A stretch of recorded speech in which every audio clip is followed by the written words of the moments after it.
Rudy Giuliani, and I'm the former mayor of New York City. In 2013, my city elected a self-described progressive Democrat as mayor. New York City, once described as America's crime capital, had become, by the mid-1990s, America's safest large city. Now today, my city is in shock. Murders, shootings, and violent crime are increasing at percentages unheard of in the past. We're seeing the return of rioting and looting. During riots, this Democrat mayor, like others, has often prevented the police from making arrests. And even when arrests are made, liberal, progressive DAs release the rioters so as not to disrupt the rioting. New Yorkers wonder, how did we get overwhelmed by crime so quickly and decline so fast? Don't let Democrats do to America what they have done to New York. Again, the Democrats are urging you to vote for an obviously defective candidate. Biden has changed his principles so often, he no longer has any principles. He's a Trojan horse with Bernie, AOC, Pelosi, Black Lives Matter, and his party's entire left wing, just waiting to execute their pro-criminal, anti-police, socialist policies. The whole unprecedented wave of lawlessness began with a truly just cause: the unforgivable police killing of George Floyd in Minneapolis. Peaceful protests began all over the land. The condemnation of the killing was universal, from President Trump to Democrat leaders. It seemed, for a few brief shining moments, Democrat and Republican leaders would come together with a unified proposal to reduce police misconduct. This possibility was very dangerous to the left. They had a president to beat and a country to destroy. And although an agreement on action against police brutality would be very valuable for the country, it would also make President Trump appear to be an effective leader. They could have none of that. So Black Lives Matter and Antifa sprang into action, and in a flash, they hijacked the peaceful protests into vicious, brutal riots.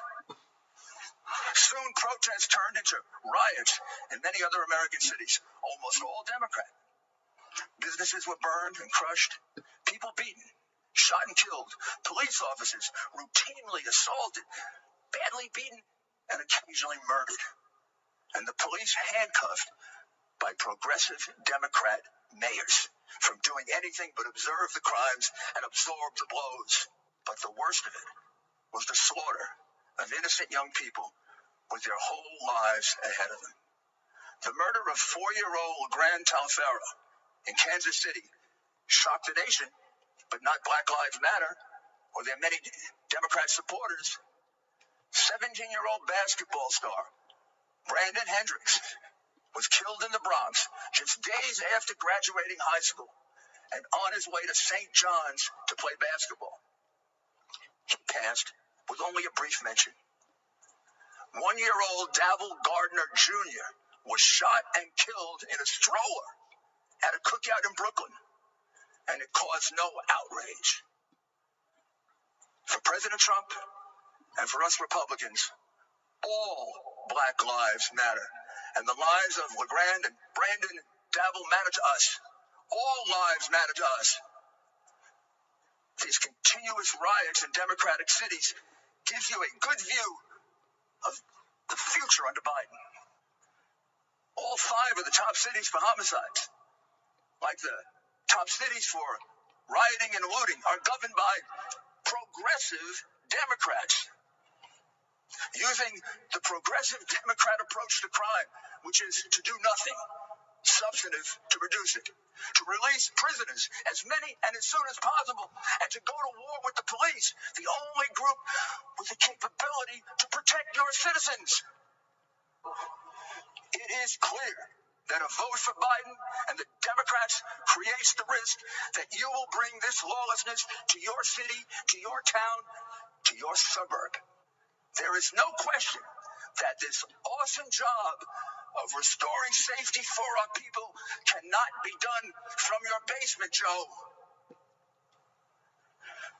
There's also no question that President Trump will fight with all his strength to preserve the American system of government and our way of life. In critical times in our history, America has always been blessed with the right person to handle the crisis. Washington, Lincoln, Roosevelt, Reagan were perfect for the challenges they faced and brought our nation through gloriously. President Trump, with his boundless love of our country and all our people, his disciplined work ethic, his exceptional ability to inspire, and his deep understanding of our system of government and the strength of American values, is the man we can trust to preserve and even improve our way of life. Mr. President, make our nation safe again.